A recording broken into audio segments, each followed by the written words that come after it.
Hey, yo, what's good with y'all out there? I hope y'all living good. You feel me? This is another episode of Storm in the Brain, where I'm your lovely or hated host, Kamal, aka the Black Seinfeld, aka Magic X. And yes, I got another guest on here, you feel me? She doing incredible work out here. I went to one of her events, you feel me, which was magnificent.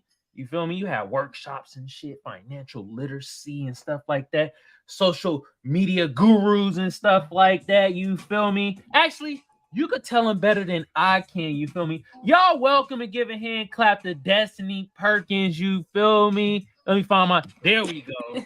Yeah. Hey y'all. Feel me? Floor is Thank yours. you, thank you, thank you. Yes, my name is Destini Perkins. I am an Oceanside native. I am an event producer, content creator, and I just did an amazing event. I know we're gonna touch on it, and your boy, he came and supported. Okay, men supporting women. We love to see that. But yeah, I'm excited to be on the show, and I know we're gonna get into some really dope topics. So I'm ready. Hell yeah. All right, before we get into it, you got to let my people know where they can find you and any like upcoming projects you might be having going on and stuff like that.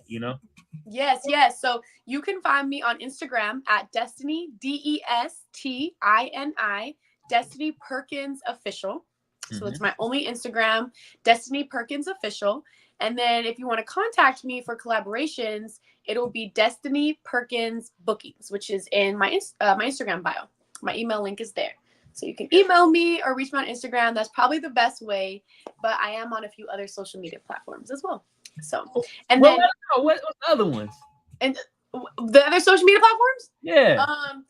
I'm on TikTok a little bit. My TikTok handle is girl GIRL that's Des. Okay. So girl that's Des on TikTok, but everywhere else is Destini Perkins Official. And then in terms of like events coming up, I mean, I just finished something really big, so I'm taking some time to breathe. I've been telling everybody, like, prioritize your mental health, physical health, and life is in season, so it's not always execution season all the time. Sometimes it's be creative, reset. I still have to reflect on things that I think went well from the event and things that I would want to change for next time. So I think that my next project is going to be something that I'm collaborating with someone local from San Diego, kind of just helping execute their vision until I'm ready to full on be the organizer of my next activation. Okay. Well, speaking of your event, that was great, by the way. Expound to the people what consists of that event. Yes. So basically, it was a women's empowerment event, not just to like hype up girls, right? Because we could see that on social media. But for me, it was to really help women understand your power that's within. The power that comes from the womb, right? The power that you have to use your voice, to feel comfortable in your own body, to receive certain resources. So we had workshops like financial literacy, your relationship with money, designing your life, dance and body liberation. That was a dance workshop. And then the last one was connection to self. So they talked about meditation in there.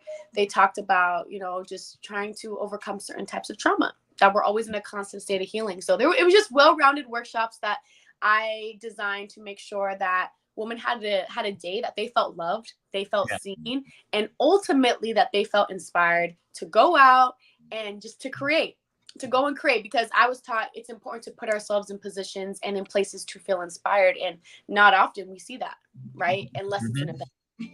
True. So that was like one aspect of it. We had performances as well. We had vendors. We had nonprofits there that had either supported us directly in the event or just wanted to come and see what we were doing.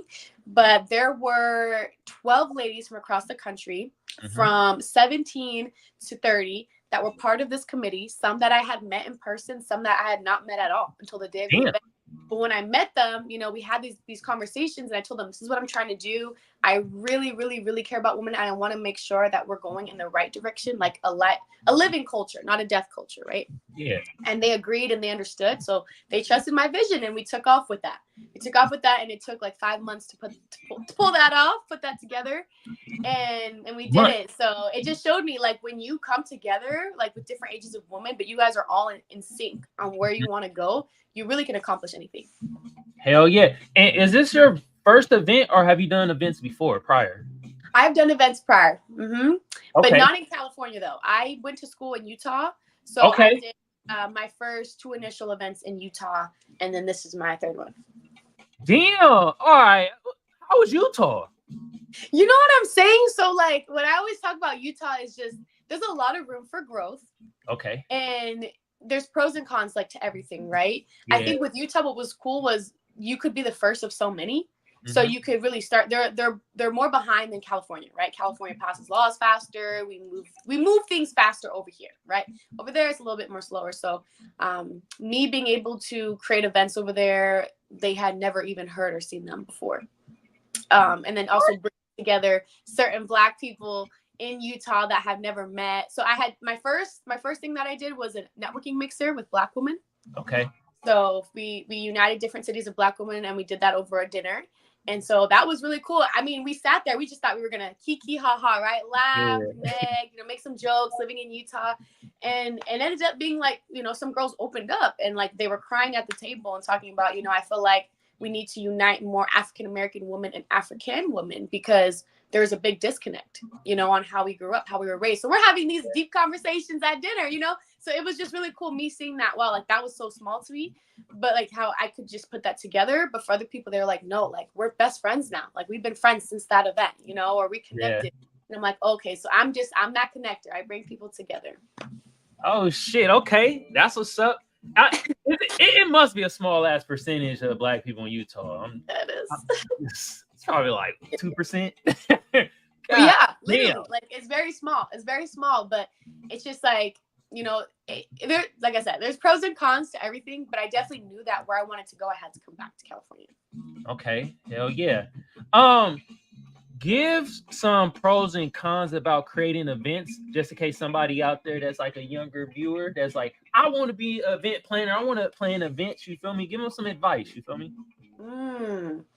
Okay, so I think first you should identify why you want to be an event planner, Okay. because at the beginning stages of the event, it is so fun because you're like writing down all your ideas. You see it in your head and you're like, hey, who do I need to work with to make this happen? Right? What do I need to do? What timeline do I need to create? But then towards the middle, it becomes highly stressful because there's just so much, between marketing, between organizing, communicating, that you truly have to be passionate about the event that you're doing. Like it has to almost be a calling. Otherwise, you can really hate your life because it's just a lot. Like, I'm not going to lie. Like, planning an event is like, it's not for the weak. You really have to be dedicated. So I would say if you want to be an event planner, you're basically a creator, right? You're creative. You think that, okay, there's certain things in my head I think I want to bring to life. Hold on to that during those rough times planning an event where you're like, I can't do this anymore, or this is way too stressful, or I'm up late, or I'm answering so many emails, or maybe somebody may be making it hard for me to really execute this the way I want. Just make sure you hold on to why you started it in the beginning.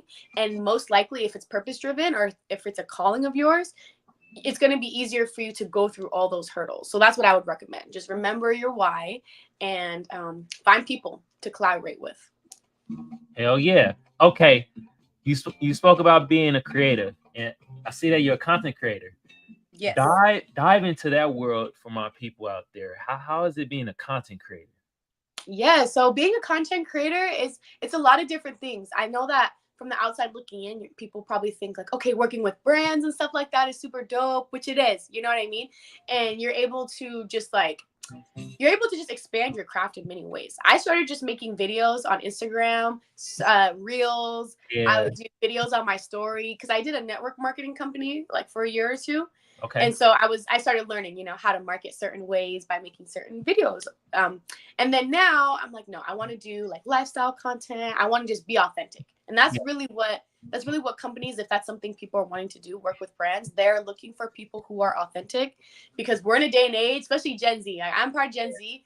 Everybody, like, they'll call you out. We can recognize fake, real recognize real, fake recognize fake, right? Yeah. And so we could see that, especially in commercials nowadays. Commercials, they're not on TV anymore, they're on social media. Yeah. We are the ones advertising. So I started doing that work specifically with brands, I would say beginning of this year. And that was really dope for me to just see behind the scenes of how that works, what they're looking for, so that one day when I'm an entrepreneur, I also know what to have in the back of my mind when marketing a product, and just like getting different faces to execute your vision too. So yeah. Okay. Does your content creation splice in with, because you say you're a TV personality too? Does it splice together, or is that separate? Yeah, to me it's together, because I think that to like remain in myself, like remain authentically me, I have to bring full parts of myself to all like my creative work, right? Yes, maybe sometimes with content. So honestly, like to do content for other people versus myself, there is difference, because I could be like, oh, let me sell this product a certain way, and I've had brands like send me messages back saying, hey, like you had too much energy, like can you not have as much energy selling the product? And I'd be like, oh, that's kind of like interesting. You know what I mean? Wait, hold like, on. that's a little weird, just because like for me, I know that like Gen Z, when we're on TikTok, like if you're not like screaming basically at the phone, it's like next. You know what I mean? It's like you need somebody who's animated, like someone who's live active. So I just remember being like, okay, like I'll send them another one. So I send them another one, and it's like more tame. And they're like, okay, thank you. And I'm like, okay, that's what they wanted, What was the product? What'd you say? What was the product that you were selling that they wanted you to tone it down? It was it either was like I think it was like an insurance package like website thing. So, but no, even brands like it's like a supplement. They'll say like, hey, like can you just tone it? I guess it depends on their audience. Maybe if you're going for like mid 30s, up to like 50s, maybe you don't want that much because people are just tired. They're like, I don't want that. But if you're trying to sell like between high school to Gen Z to like that peak of millennials, is like you're probably going to want as much energy as possible. Yeah, because that's what gravitates people.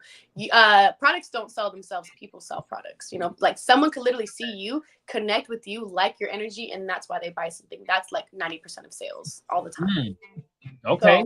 So yeah, so I got to see like both sides of content creation, and I thought, okay, like I actually like making content for myself because I get to put the spin on it the way I do. But there are benefits working with brands, and it is cool. It is cool to see brands that you love and they're sending you things and stuff like that. But it is tricky. It is tricky. So. Yeah. Damn. To tell you to tone it down though, that's weird to me because in social media everybody is screaming. I don't see how to tone down. I know that was so different for me. But that's also like, okay. And then for me to be a creative director, it's like, okay, I know when to like direct, but I know when to like take orders. You know what I mean? When I'm the UGC, user generated content, right? That's a common phrase people hear. UGC creator, UGC. It's basically like I'm the one creating the content, but I'm not the one behind the scenes writing the script. I'm not the one, saying, can you record it outside? Like those, those are the directors. They had a vision. I'm just like the puzzle piece to their vision. But I'm also directing myself, right? So I also see things like, oh, maybe they should change this word. Like I could be saying a script, and I'm like, it doesn't sound right out loud. Like it looks good written, like if you were to post it, but it doesn't sound good when you're saying it. So it's just, you got to go back and forth with that with them. Yeah. Okay. Yeah. Actually, you kind of dived into my next question I wanted to ask you. Being a creative director, you feel me? Give us some insight on that. I know you gave a little bit, but give a little bit more. Yeah. So I was this years old when I knew what a creative director was. 2023. Because I had never, like, think about it, like growing up in school, like all the creative jobs were never talked about. It was just like, right. So no, it was just like science, math, maybe the arts, but it was like no one's like, they're like, oh, going to college for drama. Like it was never really a thing. And so in high school, the only thing that was like close to that was like being an entrepreneur. And that was something that was like empowered for me to believe that I could even do something like that. Okay. And then this year, I reflected, I'm like, I love putting on events, I love creating videos. I'm really good at connecting people, but I'm also good at directing things to happen. Yeah. I can befriend and work with a lot of different personalities, a lot of different people, maybe others can't. So I know I have a gift in that. And when I learned the term creative director, I was like, oh my gosh, like that's me. I love to just like turn my visions into reality, but not even just like, oh, this idea seems cool to me. It's like, wow, like this idea that I have is also like regarding social change. Like I actually want to create spaces that are going to elevate people, make them feel more in tune with their self-love, make them connect with others. And so all those events that I've done in the past, like my last one was called Love Your Curls. And that one was hosted out of college. And that we had a whole panel of girls, different shades. Some were Black, some were Latina, one was white. And we talked about different hair textures, because there's like curly hair that's loose, and then there's curly hair that's kinky. And so Okay. we had all of them sit on the panel and talk about their experiences and the different hair discrimination they face based off their curl type. And so people who were in the audience who maybe had straight hair were like, I had no idea it went that deep, and not even just with curl type, but with race. You heard the white girl on the panel, and she was like, I've never ever thought about that. Like, I never thought, I hated my, she's like, I hated my hair, but I never thought how you guys feel. Like, I need to straighten it for events, or I need to, conform to like society Eurocentric beauty standards. Like, we had like really deep conversations like that. And we also had little girls in the room seeing all these beautiful women wearing their curly hair. And we knew that it's important to do that, to be that representative for the next generation. So I just try to create spaces that I wish I had as a kid, but also that I know will just benefit those around me. Hell yeah. And you talked about hair. Well, one question I had, was that in Utah or was that in San Diego? Utah. Okay. And the second thing, well, it's more of a kind of a statement. Have you heard of the Crown Act? Yes. Okay. So I actually, fun fact of the day, I actually helped lobby the Crown Act back in 2020. Hold on. You helped lobby that shit? Yes. I believe I was a junior in high school at the time, because I grew up like working with NAACP Youth Council. Like, I held a lot of different positions in the NAACP. So our local chapter in Oceanside, my mentor, shout out Miss Debbie Matthews, she changed my life. And she basically always put us in different spaces, especially political spaces, to have our voices be heard, because she would always teach us, youth have always been at the forefront of different social movements, right? We have the most energy, and we're just like, no, like, we're always willing to kind of go against the grain more than those who are older, because they're just like, it is what it is, right? And so we went to Sacramento.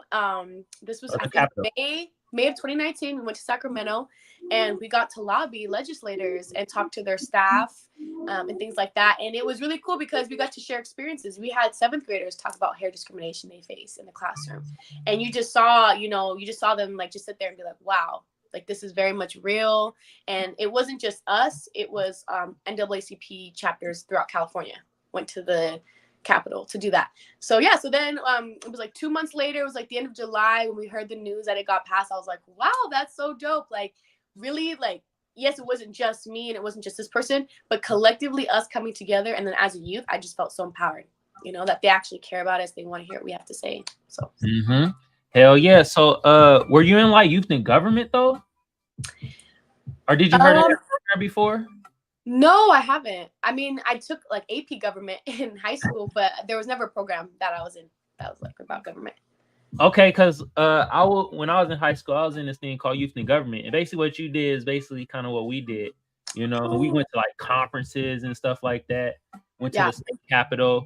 We got this one thing passed where peace officers are required to know CPR, because back then they didn't even know CPR.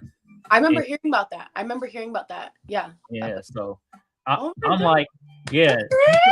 Trailblazer. But you feel me? And I did want to talk about the hair discrimination because I faced that shit. I remember a job told me I had to cut my fucking hair back in the day. They can't do that shit now though. I mean, I'm not gonna say the job, but it's a corporate job, and my brother was applying for a job for that place, and they had told him, for the uniform purposes, that he had to cut his hair. That's exactly what they told me. They did. Let me find out it was the same job. But uniform like, purposes. You know what I mean? But it's just like, it's so unfair because it doesn't make sense. Like, you could braid your hair or you could like pin it, but it's like that doesn't. They're trying to change you to fit a certain look. When if it's really inclusive, you should really accept everybody where they're currently at. That's what it is. So. Man, they just be feeling threatened by our hair. That's what it is. Yeah. They be jealous too. Yeah, our hair holds a lot of power. So I did an interview in Utah with KUTV. It's kind of like a known news network in Utah, and I actually talked about this when I was trying to market for my Love Your Curls event. And I talked about how hair is so much deeper than we think. Not only like does it go all the way back to slavery, that braids were used as escape maps for slaves to head to freedom. Right. We were so creative. We knew that we couldn't say anything. So and they wouldn't notice, right? The slave masters wouldn't notice like that we used our hair. Yeah. use escape mats. But also our hair is also used as like a natural AC vent because, you know, we come from climates that are naturally very hot. And so our hair is protecting our scalp at all times. Our hair grows to the sun. You know, we are literally like we are literally nature in every way. So just like learning more stuff about that, it like empowered me, and it made me realize, okay, I understand now why society doesn't want us to accept that, because it can't have us be empowered. It really can't. You can't empower people fully and remain in control at the same time. No, you can't. That's actually like an oxymoron in a Right. sense. Right. You know? Right. Can't have it happen. All right. So, another question I have for you. You're fighting like for social justice. So I want you to kind of deep dive into, you know, some of the things that you are fighting for. I know you're fighting for, you know, hair and then the Crown Act, but there's other things that you are fighting for, and I want you to let my audience know. Yeah. So I would say at my core, or like at the foundation, I'm really working towards healing women. And first, like within ourselves, and then uniting together. Because the more that women begin to heal and the more confidence that they gain, the earth itself will begin to heal. Okay. And things will start to go back into order because we are all connected. You know what I mean? And especially that women, you know, we are like high creators. Like we could birth children, we can birth ideas, right? There's so many things we can go into about women, but to me, it's like, okay, we just have to remember who we are. And like we talk about that a lot of times in Black spaces, right? Like as Black people, if we remember who we are, like it's over, you know, like we could just go thousands of miles in any direction we want and we'll be successful. But we have to know where we come from and the power that we have. So that's my goal. And I was trying to figure out too, like over the last 2 years, I was like, okay, like what is it? Like, what is it that I'm supposed to be doing? What is my mission? And when I meditate a lot. And so I received that, it's like, no, like you are literally here to help restore the relationship between women. I was like, okay, I'm going to start creating more spaces like that. I'm starting to solidify my nonprofit called Women of Substance.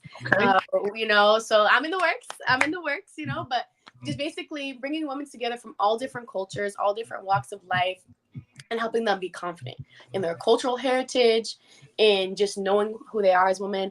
And then aside from that, social justice with race. I'm really, really passionate about advocating for pro-Black because just like our history has been skewed and just our current stage, you know, like there's so many, we've grown in a lot of ways, but there's like so much more that we could be doing with the resources that we have if we just like talk about it with each other. You know, like we unite, we come together, we organize, we plan. So one thing actually that I do have coming up, which I like to let you know, I do have a mixer planned for next year. It's going to be exclusive, mainly because I want to be in a room with people who are thought leaders. And who are actively working for the culture. You know, who are not just doing it because, oh, it looks good, it looks like the right thing to do, but it's like, no, like I know this needs to happen, their change needs to be done. Let's all be in here and have these conversations. So we're going to be having those conversations, basically like different industries, talking about, well, maybe in health industry, how are you pushing, you know, pro-Blackness and healing in the medical industry? How are you doing that in the education industry? How are you doing that in media? If we're all like seen in all these different industries and we're the ones spearheading that, that's how we'll change, you know, ripple as fast. So that's what I'm trying to do, create that space, and I'm excited for that as well. So you already know you're invited. Okay. Hell yeah, that's you already know. So I'm excited. I'm really excited for that. Like I've been like, that's been on my heart for a few months. And someone that you interviewed recently too, in San Diego, he's gonna be there as well. Mr. TJ Harris. TJ Harris, shout out to my bruh. You feel me? Know what I mean? So we all gotta just, you know, keep it pushing. Hell yeah, that's what I'm talking about. All right. Okay. Another question I have is beauty pageants. You've been a part of some of them. Yes. I want you to tell my audience about beauty pageant. Hell, tell me. I don't know much about beauty pageant. Okay. I'm trying to learn. So enlighten us, please. Okay. Yeah. So the beauty pageants that I've been part of were not just about looks. Like the directors that I had were very specific that yes, you can be beautiful on the outside, but if you have an ugly spirit, like you're kicked out. We're not going to deal with that. You need to genuinely be a good person. And pageant process, like selection process, is very rigorous. It's not even just like, oh, you walk nice, like the dress is cute, you're in. You actually the pageant, how to walk. You practice interview skills. The one that I started off, this was in high school. We did self-defense classes. Yeah, because like being a woman, sometimes someone like tap on your shoulder, you getting in your car, you got to know to turn around, have your keys, so they're Yeah. all this stuff, and I'm like, wow, like this is really dope. Yeah. And then the day of the pageant, it's a full day. And so, you do your interview with all these different judges. They're asking you questions based off your resume and what you're actively part of. Mm-hmm. And then on stage, you have an on-stage question. You practice different questions before you go on, but you'd never know what your question's going to be. Okay. It could have been one you practiced. It could have been one not even on that list. Ooh. And you're in front of hundreds of people, or if you're in those national or global pageants, thousands of people. And you're answering that question to the best of your ability. And so to win a pageant is a big deal because it just shows your work ethic, like how you're able to communicate with people. It shows how confident you are. And then you're going to be talking to a lot of people during your time with your title. Mm-hmm. So the judges want to see, okay, like, are you a people person? Can you express, what you're thinking? Well, they just want to be able to know, like, okay, you can communicate. You're a good social figure for this pageant. So yeah, now I'm part of Miss Black Global Pageant. I really, really have to shout them out because this is the first time me being part of a cultural pageant. Okay. And it's very different because they're basically, like, my director, Miss Sandra Knight Mays, she shouts out that it's like, we want to specifically put you in spaces designed of where you're wanting to go in life. So I'll tell her, like, hey, I'm in the media industry, or I want to do more hosting events, or like hosting and public speaking, right? And so she'll make sure, like, okay, whoever I know in my network, I'm going to connect you with, or I'll try to get us events there to help out. And then you can show face, connect. So it's all about networking. Also, pageants, it's volunteerism. So you don't get paid to be in a pageant. Some, it's scholarship based, so they may send you money, but it's never like a full-time job thing. Okay. Yeah. So, with the beauty pageants, do they have you like showcase certain talents? Because from what I've seen on like TV shows and certain things, they have them like either you sing or you do like a dance or something. They make you do that, right? Yes. Most pageants do have like the talent portion. I would say the one that I did in high school, we didn't have the talent portion. We just all did like dance numbers together. Okay. But that is a common thing. Yeah, that, or they'll do like some pageants will do like swimsuit modeling, but then others are like, we don't feel comfortable like having girls do that. So it just depends on the director. You really can take the pageant wherever you want to go as a pageant director, but they are the most busiest people because they're managing all these girls' schedules. Yeah. Right? They're finding events. They're sending that out to you. They're confirming with you that you're going. So I really give it to like pageant directors. Like, they're super passionate about what they do because it's a lot of work. Okay. What was the wildest talent that you saw at the beauty pageant? Did somebody have somebody stand like there and throw knives at somebody with an apple on the head or something, or do some crazy stuff? What's the craziest talent you saw? What's the craziest? I just went to a pageant about a month ago, past Riverside, San Bernardino, actually. Okay. And these were high school students. They had, I think one of the kids like had brought like a soccer ball, so he was like doing these like kicks, like the ball up. But like, it's because it was so there's boys and then there was the girls. I was about to say, I was about to be like, damn, do males have beauty pageants too? Okay, shit. There are some male pageants. There are some male pageants. So yeah, so the guys, they were like using their sports talent. So they were like using the balls and stuff like that. But personally, like, I haven't done pageants that have required a talent for me. So I don't know, like, personally, but I just saw like them use the kicking the ball, and everyone was like, "Is it gonna fall off stage? Like, what's happening?" but it is cool. I think it's dope that they do that. But it's also like, okay, for example, like, what if I didn't play any sports? Like, or if I didn't sing, but my talents is artwork, or my talents is like something that, like us, like being creative directors. Like, how do we showcase that? That's kind of like the only tough part. If it's not something physical or visual that you can see. Yeah. But and how you come up with it. Better learn how to juggle or something. Shit. Right. You feel me? Yeah. Yeah. For real. But look, we coming to the end of the show. You feel me? I got a lot more questions to ask you, but I gotta have you come back on the show to ask you those questions. You feel me? Gotcha. And we'll probably deep dive more into like more of a topic on hand, or something probably like current event or something more topic related. You feel me? Mm-hmm. But before we get out of here, you feel me? I appreciate you for being a guest on here, and I want you to let my people know again where they can find you, any upcoming projects you got going on, and anything else you want my audience to know. Yeah. Okay. So where to find me? Destini Perkins, DestiniPerkins official on Instagram, Destini Perkins official. And then if you want to email me for any collaborations or questions about pageants, anything, it's going to be DestiniPerkinsBookings@gmail.com. DestiniPerkinsBookings@gmail.com.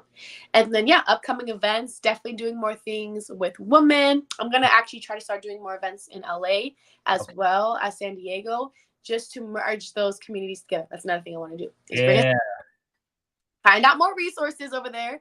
And then, of course, uniting the Black community. So those are two big sectors of my life that I want to focus on: uniting the Black community and uniting women. That's what I'm talking about. Hell yeah. Also, I'm going to have the links to your socials and everything in the description below. So y'all out there, it'd be easy for y'all to just click the link, you feel me, to find you and stuff like that. You feel me? And look it, once again, I appreciate you for being a guest on the show. You feel me? This is another episode of Storming the Brain. I'm your lovely or hated host, Kamal, aka the Black Seinfeld, aka Magic X. And since I got the best audience and the best guest out there, what should y'all be doing right now? And Destiny, you better be doing this too. You feel me? Give yourself a round of applause. Let's go. Oh yeah. I appreciate all y'all. You feel me? Now, for my tubers, YouTube been around since 2005.